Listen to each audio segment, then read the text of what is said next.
We don't need your certifications anymore, laughed Trent, the founder's entitled son, as he cleared my desk. 10 years building Tech Defense's government contracts division meant nothing to him. You'll be answering phones starting Monday. My specialized DCAA certification had secured our company $540 million in federal defense contracts. As security escorted me downstairs, Trent called after me. The executives understand this business now, Chelsea. We don't need glorified paperwork specialists taking credit anymore. If only they knew what my paperwork actually protected. I still remember the day Arthur Wilson hired me. Fresh out of community college with an associate's degree, I was taking night classes for my business administration bachelor's while working days as an accounting assistant. Tech Defense was much smaller then, operating out of a converted warehouse with aspirations far beyond its 30 employees. Arthur, a former Air Force logistics officer turned tech entrepreneur, built the company from scratch. Unlike the flashy startups seeking venture capital, Arthur focused on steady government contracts. The government always pays its bills, Chelsea, he'd tell me. They're slow, demanding, and particular, but they never go bankrupt. During my first year, I noticed discrepancies in how contract requirements were tracked. After working up the courage, I created a spreadsheet showing potential compliance issues and knocked on Arthur's office door. "Come in," he called, not looking up from his paperwork. "Mr. Wilson, I found something you might want to see." My voice quivered slightly as I placed the spreadsheet on his desk. Arthur studied my work for 5 long minutes, occasionally nodding. Finally, he looked up, blue eyes sharp beneath gray eyebrows. "You understand what these numbers mean?"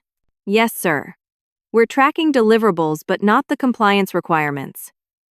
If we miss specific reporting deadlines or certification renewals, we could lose the contracts regardless of performance." Arthur leaned back, regarding me with newfound interest. "How long have you been here, Chelsea?" 8 months, sir. "And you're studying business?" "Yes, sir. 3 more semesters until my bachelor's." Arthur stood up and extended his hand. "Congratulations. You're now our contract compliance specialist." "But I don't have any experience with government contracting," I protested. "Neither did I when I started." Arthur chuckled. "But you have something better. You see problems before they become disasters." That conversation changed my life. Within a week, Arthur enrolled me in specialized training for Defense Contract Audit Agency compliance.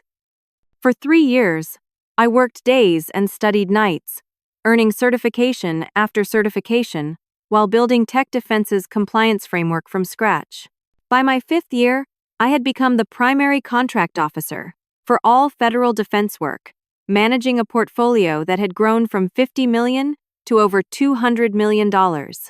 My team expanded from just me to 6 specialists handling different aspects of government compliance. "You've saved this company more times than anyone knows," Arthur told me after a particularly challenging audit. "Those pencil pushers at DCAA would have shut us down years ago without your systems." I loved my work. Every contract had thousands of requirements.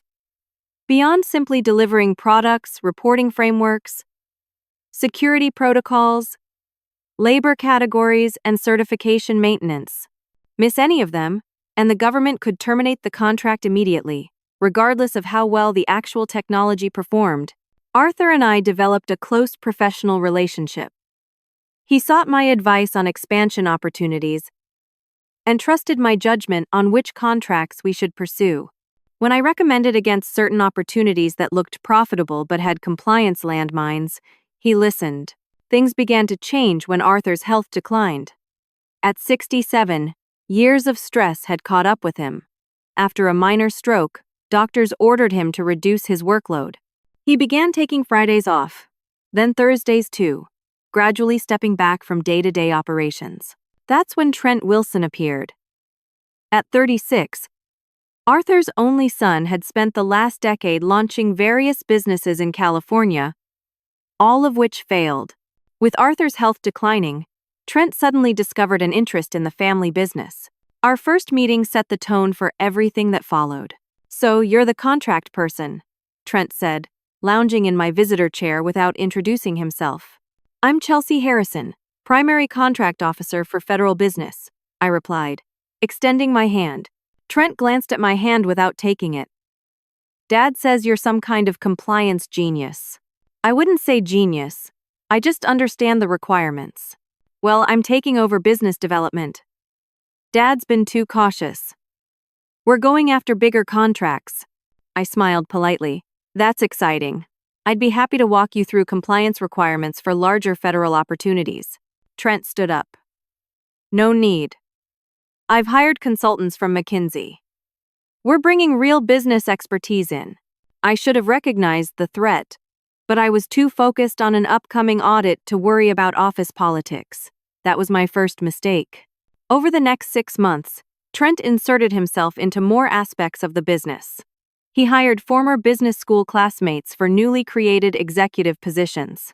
They arrived with impressive degrees but no government contracting experience. During the quarterly board meeting, I presented our compliance readiness report, highlighting several risks with our newest contract. "The reporting requirements have changed," I explained, pointing to my slides. "We need to upgrade our accounting systems to track labor categories more precisely. Or, we risk—" "How much will that cost?" Trent interrupted. "About $300,000 for the software upgrade and implementation." Trent laughed, turning to the board members. $300,000 for better paperwork? This is exactly the problem with government work: too much bureaucracy. It's not just paperwork, I tried to explain. If we can't demonstrate proper labor category tracking, we could lose the entire $80 million contract. "That's fear-mongering," Trent said dismissively. "We deliver excellent products. The government isn't going to cancel a contract over some accounting details." I looked to Arthur for support, but he seemed tired, less engaged than usual. "Chelsea's concerns are valid," Arthur said weakly. "But perhaps we can find a more cost-effective solution." After the meeting, Trent approached me in the hallway, smiling in a way that didn't reach his eyes. "Chelsea, your dedication to paperwork is impressive, but business is about calculated risks. My father might have needed your hand-holding, but the new executive team understands this business. We don't need to waste resources on unnecessary precautions." As he walked away, I felt a chill. For the first time in years, my expertise wasn't just being questioned, it was being actively undermined. 3 months after that board meeting, Trent hired Derek Chambers as Chief Operating Officer. Derek, another Harvard Business School graduate with a resume full of tech startups but zero government contracting experience, immediately began restructuring the company. "We need to streamline operations," Derek announced in his first all-hands meeting. "Too many resources are tied up in administrative functions rather than growth and product development." When he displayed an organizational chart showing the contract management department reduced from 6 people to 2, with those 2 reporting to him rather than directly to Arthur, I knew my days were numbered. I tried scheduling meetings with Derek to explain DCAA compliance requirements, but his assistant kept pushing the dates back. Meanwhile, my team members began receiving new assignments.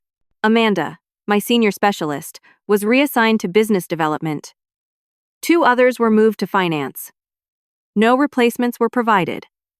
When our largest defense contract came up for its annual review, I prepared the documentation package as usual and requested a meeting with the executive team. "The COO will handle the review," Trent's assistant informed me by email. "Derek doesn't have experience with DCAA requirements," I replied. "This contract represents 40% of our annual revenue. We can't risk compliance issues." No response came. I tried going directly to Arthur, but his assistant informed me he was taking time off for health reasons. My emails to him went unanswered. The following Monday morning, I received a calendar invitation for a 9 o'clock meeting with Derek, Trent, and Brenda from Human Resources. The subject line read simply, "Organizational Restructuring Discussion." I arrived at the conference room 5 minutes early, heart pounding. Brenda was already there, arranging papers, avoiding eye contact. "Good morning, Brenda," I said, trying to sound normal. "Anything I should know before the others arrive?" "Derek and Trent will explain everything," she replied, still not meeting my eyes. They entered together, engaged in conversation about a basketball game, as if this were any ordinary meeting. Derek sat across from me while Trent remained standing, leaning against the wall. "Chelsea," Derek began. "As you know, we've been restructuring to maximize operational efficiency. Your department has been identified as an area with significant redundancy." "Redundancy?" I repeated, struggling to keep my voice steady.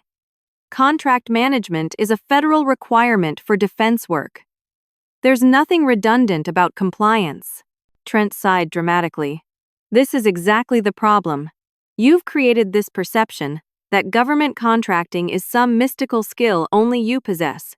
It's fundamentally just project management with extra paperwork. That extra paperwork is what keeps us in business," I countered. "One failed audit could terminate all our government contracts." Derek slid a document across the table. "We're not eliminating compliance. We're just integrating it into the operations team. Unfortunately, this means your position as primary contract officer is no longer necessary." I stared at the paper, a formal notice of position elimination. "So I'm being terminated?" "Not at all," Trent said, smiling. "We value your years of service. We're offering you a position as the front desk receptionist. Same benefits, though obviously adjusted salary reflecting the role's responsibilities." The room seemed to tilt. "You want me to go from managing $500 million in federal contracts to answering phones? It's that or a separation package," Derek said flatly. "Given the current job market, we thought you'd appreciate the opportunity to remain with the company." The separation package outlined on the second page offered 2 weeks severance and insult after 8 years of service. "This is because I pushed back on the accounting system upgrade, isn't it?" I asked, looking directly at Trent. "This is business, Chelsea, not personal," Trent replied. But his smirk said otherwise. "We don't need your certifications anymore. The executives understand this business now. We're taking tech defense to the next level." Brenda slid another document toward me. "If you accept the receptionist position, you'll start next Monday. Your access to the contract management systems will be revoked immediately, and you'll need to clear your desk today." My hands trembled as I stared at the papers. Years of education, certification, and dedication reduced to this moment of humiliation. "I'll take the receptionist position," I said finally, my voice barely audible. "Wonderful," Trent said, clapping his hands together. "Security will help you pack your things." I signed the paper, numb with shock and betrayal. As promised, a security guard named Marcus accompanied me to my office. He looked uncomfortable with his assignment. "I'm sorry about this, Chelsea," he muttered, as I packed my awards and certifications into a cardboard box. "Not your fault, Marcus," I replied mechanically. As we walked toward the elevator, Trent called after me from his office doorway. "The executives understand this business now, Chelsea. We don't need glorified paperwork specialists taking credit anymore." Marcus winced at the comment but said nothing. In the parking lot, struggling to carry my box to my car, I finally broke down. 8 years of my life dedicated to building something meaningful, only to be discarded like outdated technology. Worse, I knew what would happen without proper compliance oversight. It wasn't just my career at stake. It was the livelihoods of 300 employees who depended on those government contracts. That weekend, I cycled through grief, rage, and despair. My boyfriend Greg suggested I immediately start job hunting. "Any defense contractor would be lucky to have someone with your certifications," he said as I stared blankly at the ceiling from our couch. "It's not that simple," I replied. "As primary contract officer, my signature is on hundreds of compliance documents.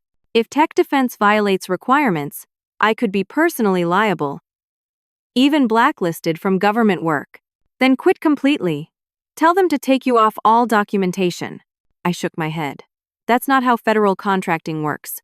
I need to ensure a proper transition or document that they removed me improperly." Greg threw up his hands.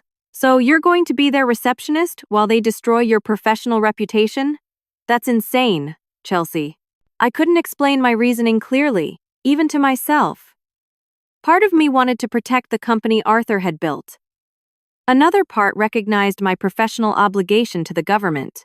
And yes, a small, wounded part wanted to be there to witness whatever mess Trent and Derek created. Monday morning arrived. I dressed in my usual business attire, though I no longer needed the professional wardrobe for answering phones. The receptionist desk felt like a display case where everyone could witness my demotion. Amanda stopped by mid-morning, eyes filled with sympathy. "This is so wrong, Chelsea. Nobody understands what you've built here. How's the transition going?" I asked. Her eyes darted around nervously. "They've assigned me to prepare the documentation for the DCAA audit next month, but I've never handled primary certification. Derek says the consultants will guide me." "What consultants?" "Some group Trent hired. They've never worked with our specific contracts, but Trent says they have big-picture expertise." She leaned closer. "Chelsea, I'm scared. I don't know what I'm doing." Before I could respond, Derek appeared. "Amanda, we need you in the proposal review." He glanced coldly at me. "The phones are for answering, not socializing." "Chelsea." As Amanda hurried away, I realized my new position offered something unexpected, a front-row seat to watch everything unfold. What I didn't realize was just how quickly things would start to unravel. By my third day at the reception desk, I'd established a new routine. I answered calls, sorted mail, and directed visitors with mechanical efficiency while observing the company's operations from my new vantage point. The receptionist desk sat in the main lobby, facing the elevator and security turnstiles. Everyone who entered or exited passed by me. Executives rushing to meetings, engineers heading to the lab, visitors arriving for demonstrations. I saw them all. More importantly, I heard things. People spoke freely near the front desk, as if the receptionist were part of the furniture, rather than a person with ears and a brain. Trent and Derek frequently walked through the lobby discussing confidential matters, oblivious to my presence. "The DCAA audit is just bureaucratic theater," Trent told Derek as they waited for the elevator. "As long as we have the right paperwork in the right folders, they'll renew the contract." Derek nodded. "The consultants say we need to update some certification documents. Apparently, they all still have Chelsea's name on them." "Just change the names," Trent said dismissively. "Nobody reads that stuff anyway." The elevator doors closed, but their words lingered in the air. They were planning to falsify federal contract documents bearing my signature and professional certification number. That evening, I researched the legal implications. As primary contract officer, I remained legally responsible for compliance representations to the government unless formally relieved through proper channels. If Trent and Derek were changing names on official documents without proper transition, both the company and I could face severe penalties.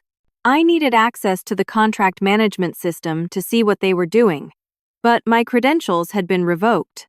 However, I still had friends within the company. Jason Chen worked in IT support, managing system access.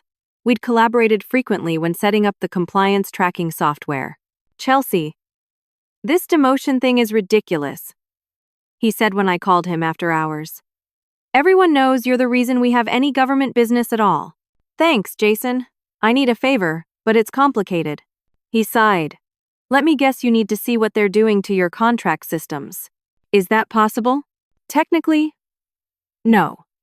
Ethically, probably also no. But legally necessary to prevent fraud? Maybe yes." He paused. "I can't restore your access. That would be flagged immediately. But I could create a temporary audit account for system verification. It would only work after hours and would leave no trace. Would that put your job at risk?" "Probably. But watching them dismantle your department feels like watching someone tear down a load-bearing wall. This whole place is going to collapse without proper compliance." The next evening, I logged in using the temporary credentials Jason provided. What I found confirmed my worst fears. Amanda was struggling to prepare audit documentation without proper guidance. The consultants had created templates that didn't match federal requirements. Worst of all, Someone had replaced my name on certification documents with Derek's, despite him lacking the required government certifications. Over the next 3 weeks, I developed a shadow role. During days, I answered phones with professional courtesy. After hours, I documented the growing list of compliance violations using Jason's backdoor access. My former team members began finding reasons to visit the reception desk. Amanda brought me coffee. Michael from contract pricing stopped by to ask about weekend plans. Each conversation included whispered concerns about the approaching audit. "They're changing pricing structures without understanding the contract limitations," Michael murmured while pretending to check his phone.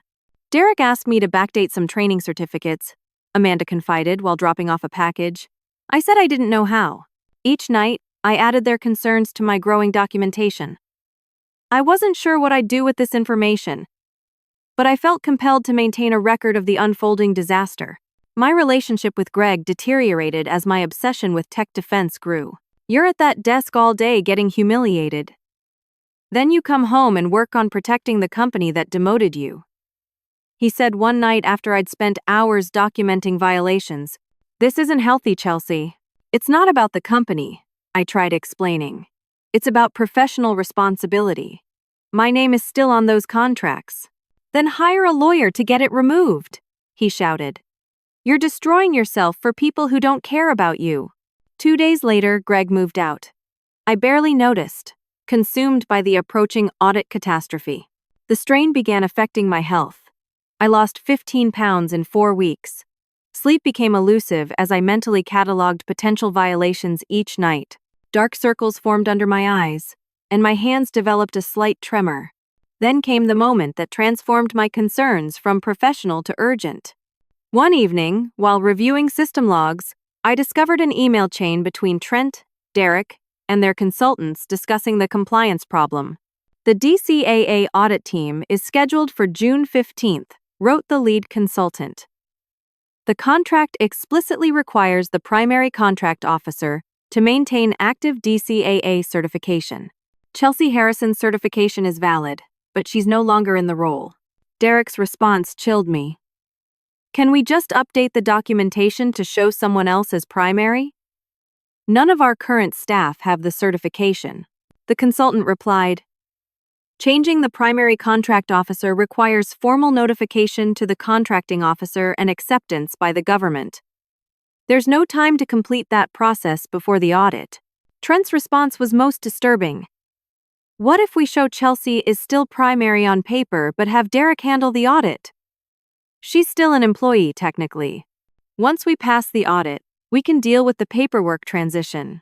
They were planning to present me as still serving in my former role while preventing me from actually performing those duties, a clear case of contract fraud. The next morning, Trent and Derek stopped by the reception desk together, something they'd never done before. "Chelsea," Trent said with unusual friendliness, "how are you settling into the new role?" "Fine, thank you," I replied neutrally. Good, Derek said, exchanging glances with Trent. "We actually have a small favor to ask. The DCAA audit team is visiting next month, and there's some confusion about contract officer documentation." Trent leaned on the desk. "Basically, your name is still on some paperwork as primary contract officer. Just a clerical oversight during transition. The audit team might want to speak with you briefly," Derek continued. "All you need to do is confirm you've transitioned your duties to the operations team. Simple formality." I maintained a neutral expression. "So you want me to tell federal auditors I'm no longer primary contract officer? Even though no formal transition has occurred with the government contracting office?" Their smiles faltered simultaneously. "It's just administrative cleanup," Trent said, his voice hardening.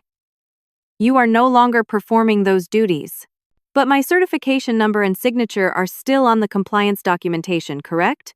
Derek straightened. "This isn't a negotiation, Chelsea. You're a receptionist now. When the auditors come, you'll confirm the transition is in progress. That's an instruction, not a request." After they left, I sat motionless, heart racing. They weren't just risking the company's contracts, they were asking me to participate in fraud that could result in personal liability and potentially criminal charges. That evening, I discovered one final, critical detail in the contract documentation.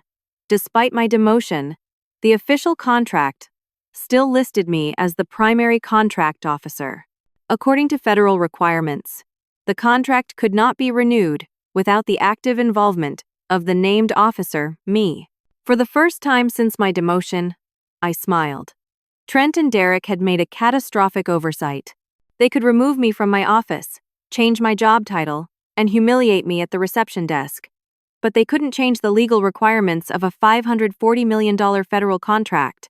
The question was, what would I do with this information? 2 weeks before the scheduled DCAA audit, panic began spreading through tech defense. Derek called an emergency meeting with all department heads, conspicuously excluding me despite my continued legal status as primary contract officer. From my reception desk, I watched them file into the main conference room, faces tense.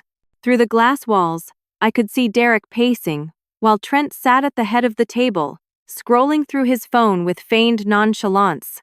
Amanda texted me from inside the meeting. Total meltdown. Consultants say documentation not ready. Derek blaming everyone. Later that afternoon, Amanda stopped by my desk, visibly distressed. "They've put me in charge of preparing the audit materials," she whispered. "I've told them repeatedly I don't have the training, but Derek says to figure it out or start updating my resume." "What about the consultants?" I asked. "They're creating presentations about our robust compliance framework, but they can't help with the actual documentation because they don't understand our systems." She glanced around nervously. "Chelsea, they're going to fail this audit. 300 jobs at stake, and they're treating it like a marketing pitch." I should have felt vindicated. Instead, I felt sick. Arthur had built this company over 20 years. Hundreds of families depended on these contracts for their livelihoods. "What documentation are they missing?" I asked. Amanda pulled out her phone, showing me a spreadsheet. Everything highlighted in red. "The certification tracking system hasn't been updated in 2 months. The labor category mapping is incomplete. The security compliance documentation is outdated. All preventable problems. All my former responsibilities. I can help you," I said quietly. "Not during work hours, but I can guide you through the requirements." Relief flooded her face. "Really? Even after how they've treated you? This isn't about Trent or Derek. It's about everyone else who works here. And about Arthur," I thought but didn't say. For the next week, Amanda and I worked in secret. She'd text me questions during the day, and I'd provide detailed guidance each evening. We arranged to meet at a coffee shop near my apartment, where I walked her through the certification requirements and helped her understand the documentation structure I'd built over years. "How did you manage all this yourself?" she asked one night, surrounded by binders and laptop screens. "I didn't, originally. I had a team of 6 before they dismantled the department. I rubbed my eyes, fighting exhaustion. The system works if maintained properly." That's what Trent and Derek never understood. Compliance isn't a one-time checkbox, it's ongoing maintenance. Meanwhile, the company's atmosphere grew increasingly tense. Trent began appearing in the office before 7 each morning, unheard of for someone who typically arrived after 10. Derek snapped at employees in the lobby, once reducing an administrative assistant to tears over a misplaced visitor badge. Then came an unexpected development. One Tuesday morning, the elevator doors opened to reveal Arthur Wilson, leaning on a cane but still commanding respect with his presence. I hadn't seen him in nearly 2 months. He stopped at my desk, genuine shock on his face. "Chelsea, what are you doing here?" Before I could answer, Trent appeared as if materialized from thin air, putting his arm around his father's shoulders. "Dad, you should have told us you were visiting. You need to rest, not wander around the office." He glanced nervously at me. Chelsea chose a different role within the company. Better work-life balance. Arthur frowned. "A receptionist? But she's our contract specialist." "We've restructured," Trent said firmly. "Let's get you to my office." As they walked away, Arthur looked back at me, confusion evident on his lined face. During lunch, Jason from IT stopped by with an update. Arthur's asking questions about the reorganization. Trent's spinning it as a modernization initiative. But Arthur seemed suspicious. Hope flickered briefly. If Arthur understood what was happening, perhaps he could intervene before the audit. That hope was extinguished 3 hours later when an ambulance arrived at the building. Arthur had collapsed during a heated argument with Trent. Heart attack. According to the whispers that spread through the lobby, I watched, helpless, as paramedics wheeled him out on a stretcher, oxygen mask covering his face. Trent followed, playing the concerned son for the audience of employees, but I caught his expression when he thought no one was watching relief, not concern. With Arthur hospitalized, Trent consolidated his authority. An all-hands email announced he would serve as acting CEO during his father's recovery. The audit, he assured everyone, would proceed as planned, with full confidence in the leadership team's preparation. That evening, I visited Arthur in the hospital. He looked diminished against the white sheets, monitors beeping steadily beside him. "Chelsea," he said weakly when I entered. I figured it out too late. I sat beside his bed. "What happened?" Trent convinced me to step back. Said I needed rest. I trusted him to continue what we built. He closed his eyes briefly. By the time I realized what he was doing, he'd already restructured everything. Moved my most trusted people out. Brought in his friends. Why didn't you stop him? Arthur's laugh turned into a cough. Board politics. Trent convinced some investors I was no longer fit to lead due to health concerns. They granted him operational authority. He reached for my hand. "I never approved your demotion. Never would have allowed it." Tears threatened. But I blinked them back. The DCAA audit is in 10 days. They've dismantled the compliance department and falsified documentation. Arthur's monitor beeped faster. The defense contracts? At risk, all of them.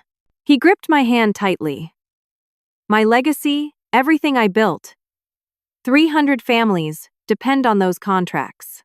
I know, I've been helping Amanda prepare documentation secretly, but it's not enough.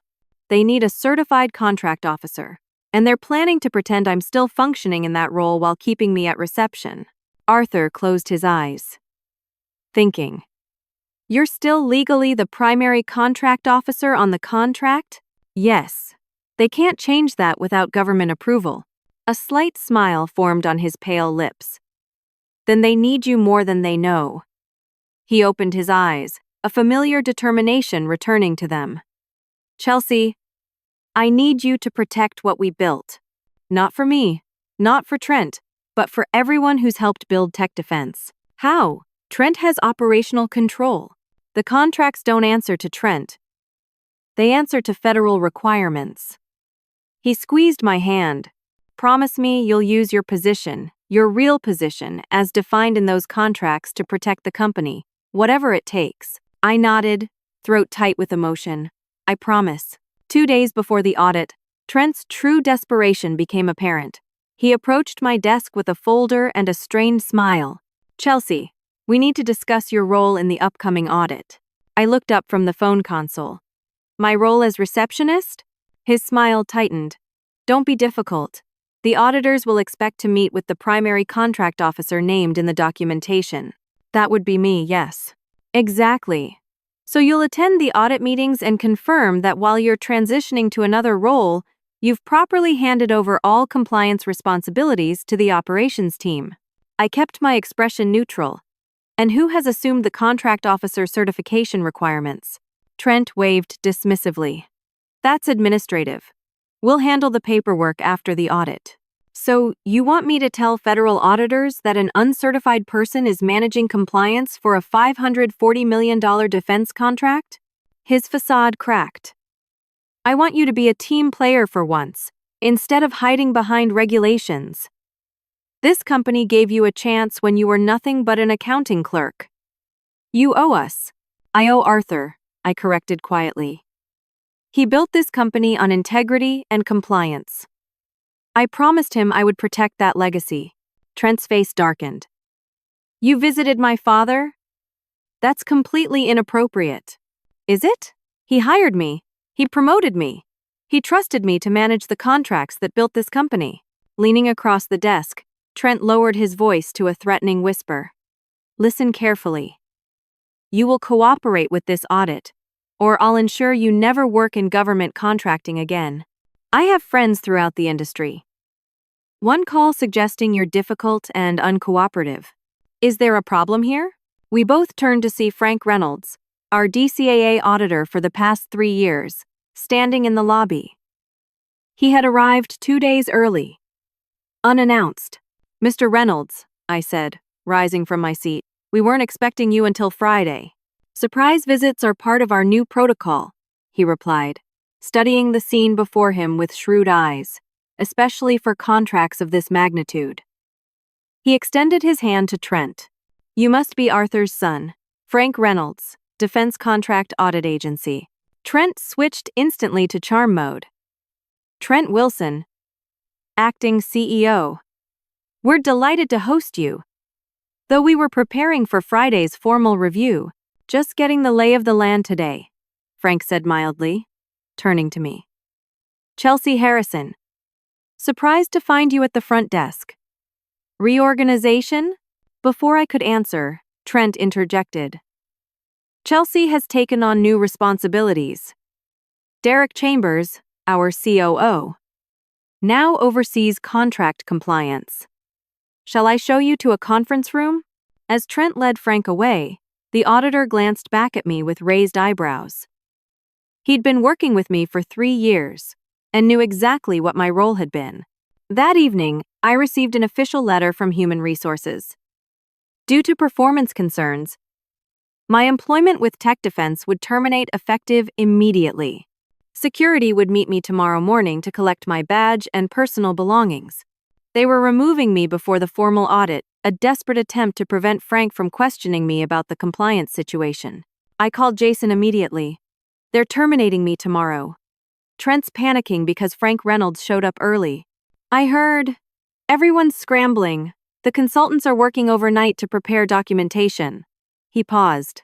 What are you going to do? I thought about my promise to Arthur, about the 300 employees whose livelihoods depended on these contracts, about the years I'd invested in building proper compliance systems. I'm going to attend that audit, I said firmly, not as a receptionist, not as a former employee, but as the legally designated primary contract officer for the DCAA contract. They'll have security block you, Jason warned. Let them try. Frank Reynolds knows who I am and what my role is. If they prevent the primary contract officer from participating in a federal audit, they'll violate the contract terms instantly. I spent that night preparing, gathering every document I'd saved, organizing my notes on violations I'd observed. By morning, I was ready for the confrontation that would determine not just my professional future, but the fate of Tech Defense itself. The morning of my scheduled termination, I arrived at the office an hour early, dressed in my most professional suit, rather than the business casual I'd adopted for the reception role. My documentation was organized in my briefcase, copies sent to my personal email as backup.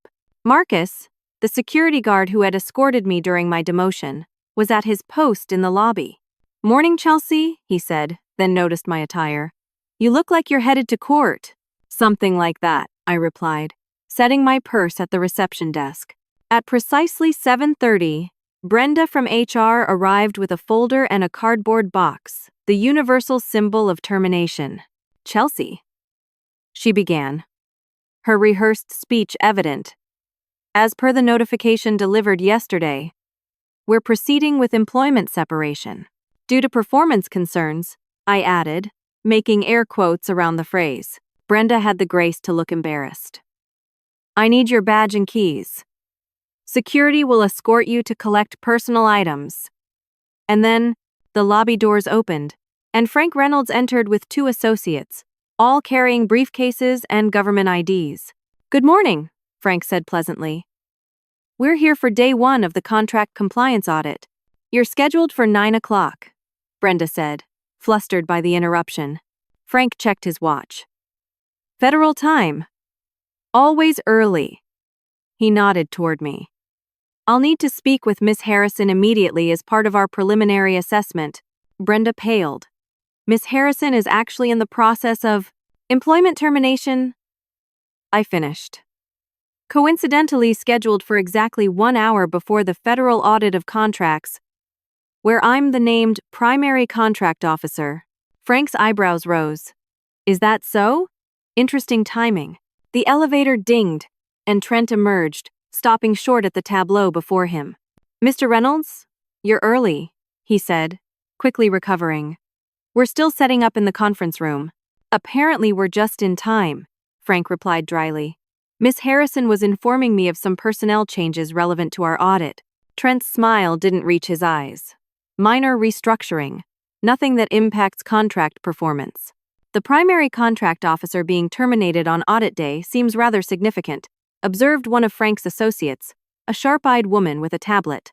Perhaps we should start with a private conversation with Miss Harrison, Frank suggested, his tone making it clear this wasn't optional. Of course, Trent said through gritted teeth. You can use the small conference room. Brenda will show you. As we walked away, I heard Trent urgently calling Derek. The small conference room offered no privacy with its glass walls, but Frank didn't seem concerned about being observed. Quite the welcome, he commented as his associates set up recording equipment. I've conducted hundreds of audits, and I've never seen a primary contract officer at the reception desk. I placed my documentation on the table. It's been an educational experience. I imagine so. Frank opened his briefcase. For the record, this is now a formal inquiry into potential contract compliance violations. Chelsea, when did your role change from primary contract officer to receptionist? 6 weeks ago, I was informed my position was eliminated due to restructuring and offered the receptionist role as an alternative to termination. Was the Government Contracting Office notified of this change as required under Section 42.1203 of the Federal Acquisition Regulation? Not to my knowledge. Were you removed from the contract management systems? Yes, immediately. However, based on documentation I've reviewed, my name, signature, and certification number still appear on all official contract documentation. Frank's associates were typing rapidly. And the company was attempting to terminate your employment today, prior to our audit? Yes, I received notice yesterday after you appeared for your preliminary assessment. For the next hour, I provided detailed information about the compliance violations I'd documented, the conversations I'd overheard, and the systematic dismantling of the contract management department.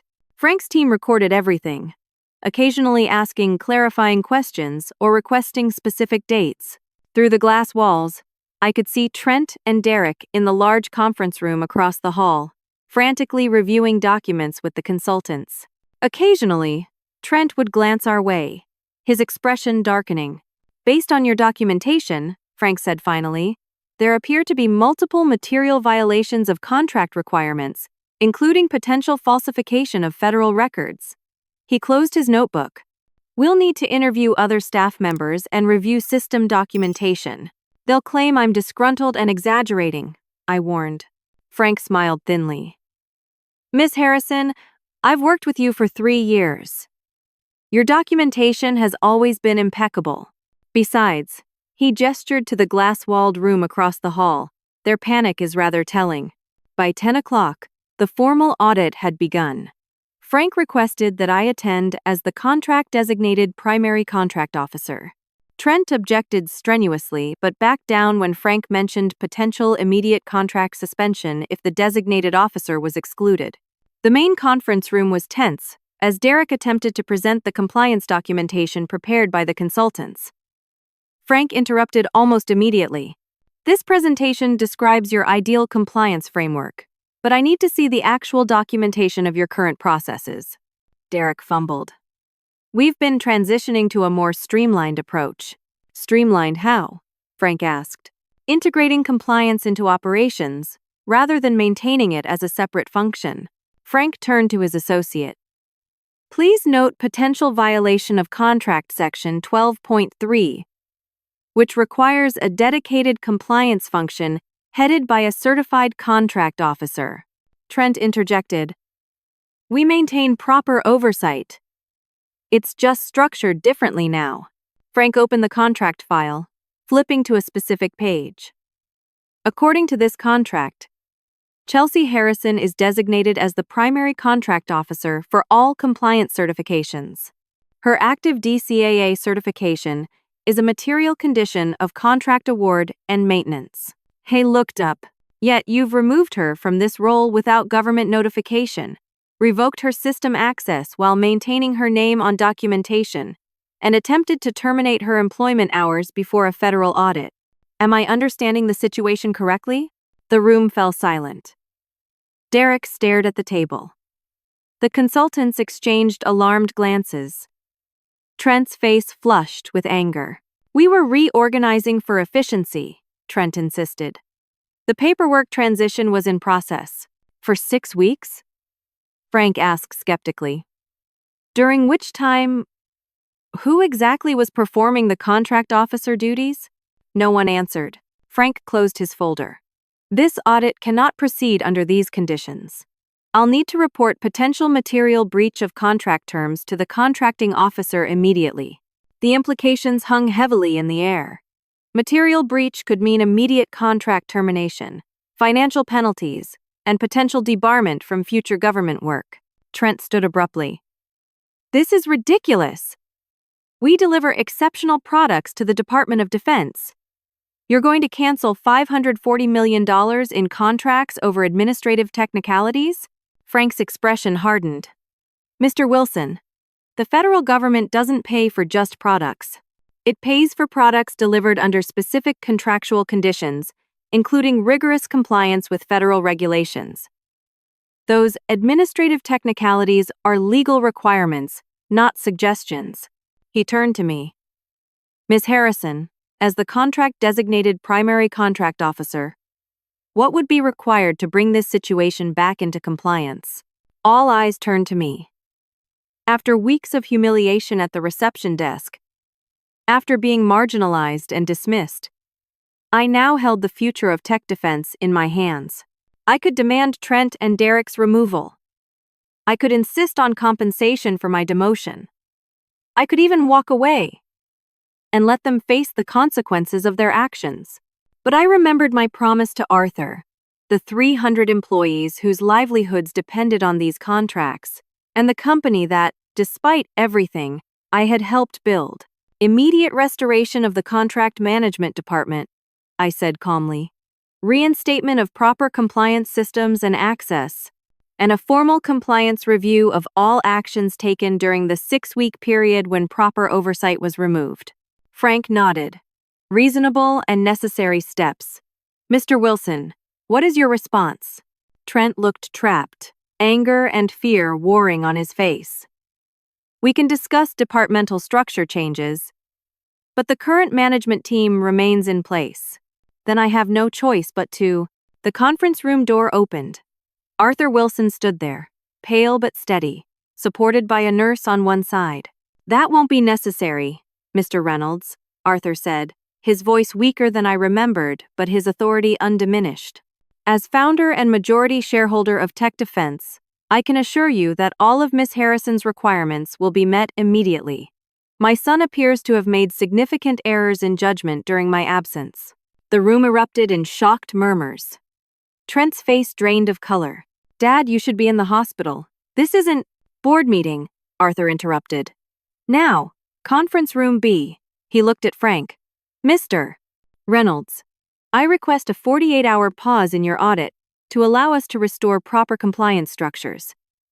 Chelsea will oversee the process and provide hourly updates on our progress. Frank considered this.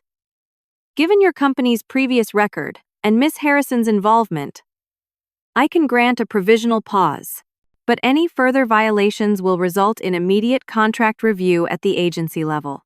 Arthur nodded gratefully. Understood. As the room cleared, Arthur gestured for me to join him. Time to fix this mess, he said quietly. Ready for your real job back? Despite everything, I smiled. More than ready. The emergency board meeting Arthur called was unlike anything Tech Defense had ever seen. Board members arrived confused and alarmed, having been summoned with urgency but little explanation. Arthur sat at the head of the table, medical equipment still attached to his arm, his nurse hovering nearby. I stood near the door, unsure of my place in this high-level meeting. Arthur gestured for me to sit at his right hand, a position of authority that made Trent visibly seethe from across the table. Board members. Arthur began without preamble. Our company faces an existential crisis. Our $540 million in federal contracts are at imminent risk of termination due to compliance failures. Murmurs of alarm spread around the table. This morning, DCAA auditors identified multiple material breaches of contract terms, primarily stemming from improper removal of our contract management function. Martin Weber, our lead investor, leaned forward. Arthur. Trent assured us the reorganization would streamline operations without affecting core functions. Trent was wrong, Arthur replied bluntly. The primary contract officer position, held by Chelsea Harrison, is explicitly named in our federal contracts. Removing her from that role without proper government notification and transition constituted an immediate breach of terms. All eyes turned to me. For those who haven't met her, this is Chelsea Harrison, the contract-specified officer responsible for our federal compliance. Arthur's voice carried pride. 6 weeks ago, she was demoted to receptionist as part of Trent's reorganization. This morning, she was being terminated when federal auditors arrived. The room fell silent as the implications sank in. My son, Arthur continued, his voice tightening, apparently believed government compliance was merely paperwork that impeded growth. That $540 million in revenue was less important than establishing his authority. Trent's face flushed. That's completely unfair. We were modernizing outdated processes. The compliance function was bloated and required by federal law. I interjected quietly. The contract explicitly states that Tech Defense must maintain a dedicated compliance department led by a certified contract officer, specifically me, by name and certification number. Martin Weber removed his glasses, pinching the bridge of his nose. So our options are? Limited, Arthur replied. We have 48 hours to restore proper compliance functions before the DCAA continues their audit. If we fail, we face contract termination, financial penalties, and potential debarment from future government work. The gravity of the situation settled over the room like a physical weight. What's your proposed solution? Asked Janet Chen, another board member. Arthur nodded to me. Chelsea? I took a deep breath.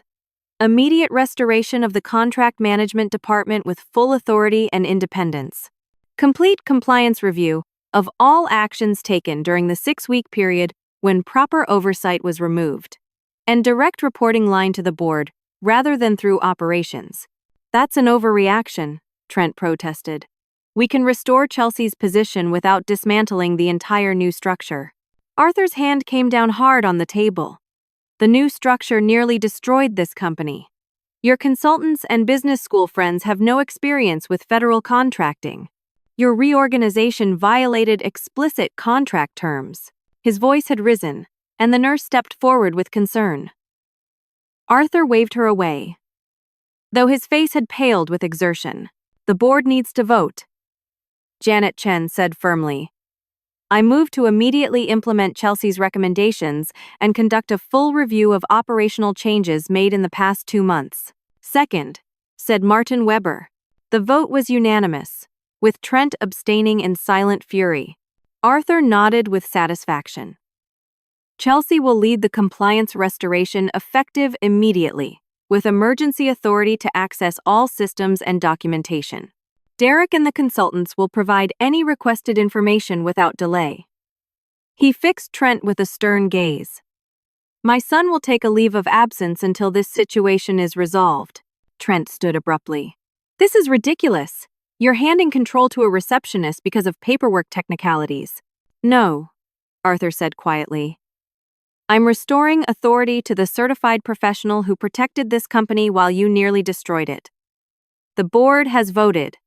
Security will escort you from the building if necessary. The next 48 hours passed in a blur of activity. I moved back into my former office.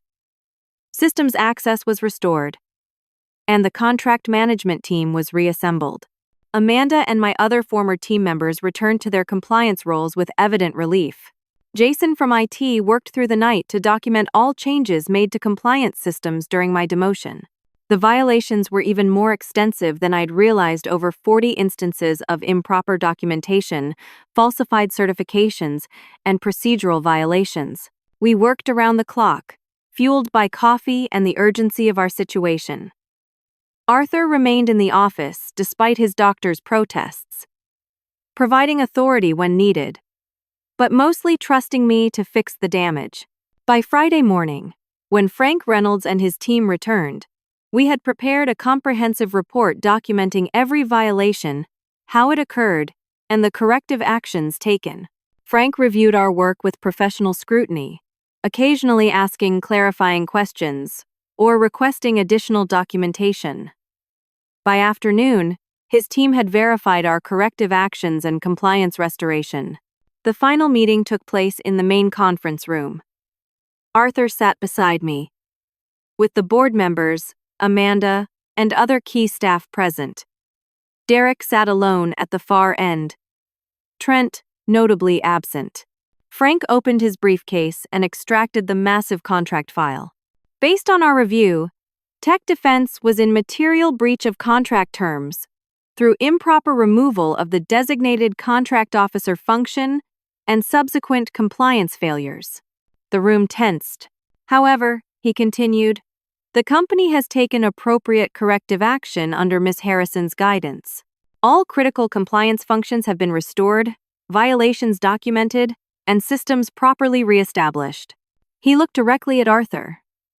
Given your company's previous strong compliance history and the comprehensive nature of the corrective actions, the DCAA will not recommend contract termination at this time.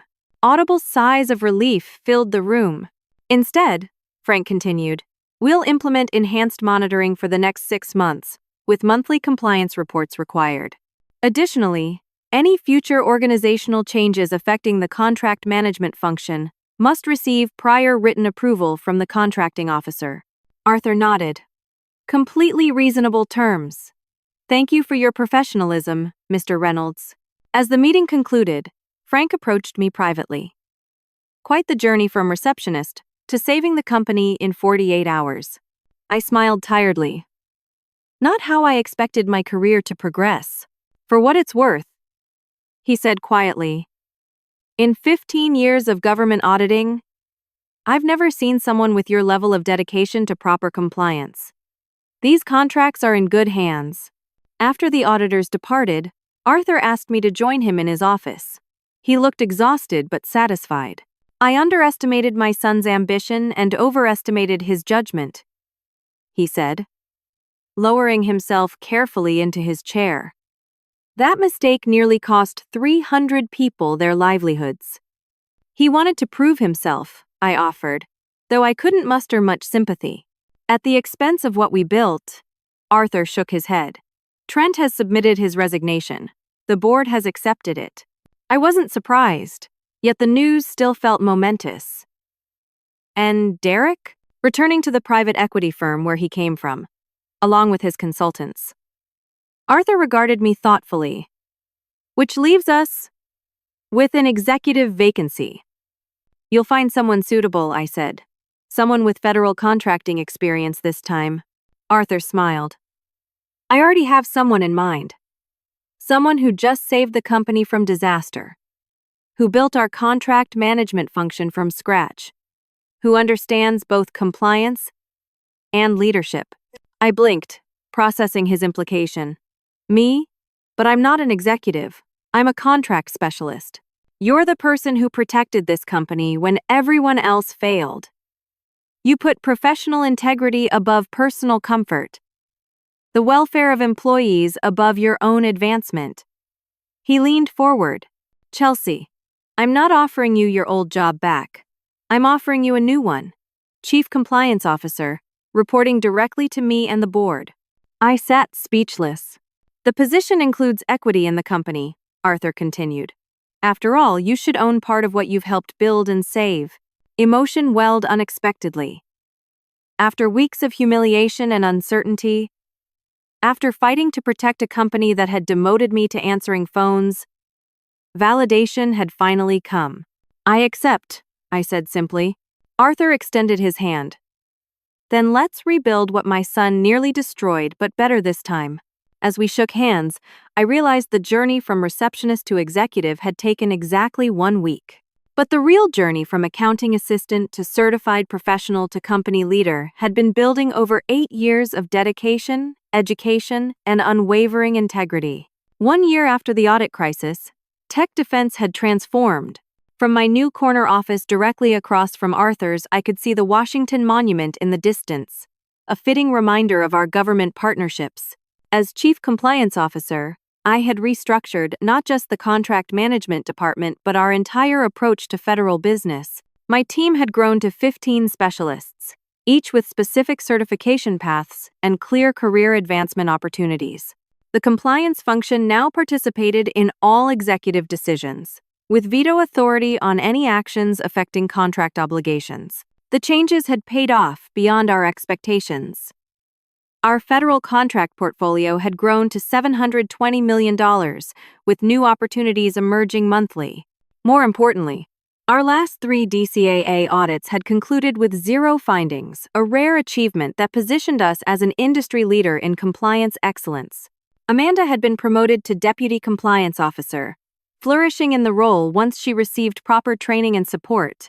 Jason from IT now led our compliance technology team, developing specialized software to streamline documentation while maintaining rigorous controls.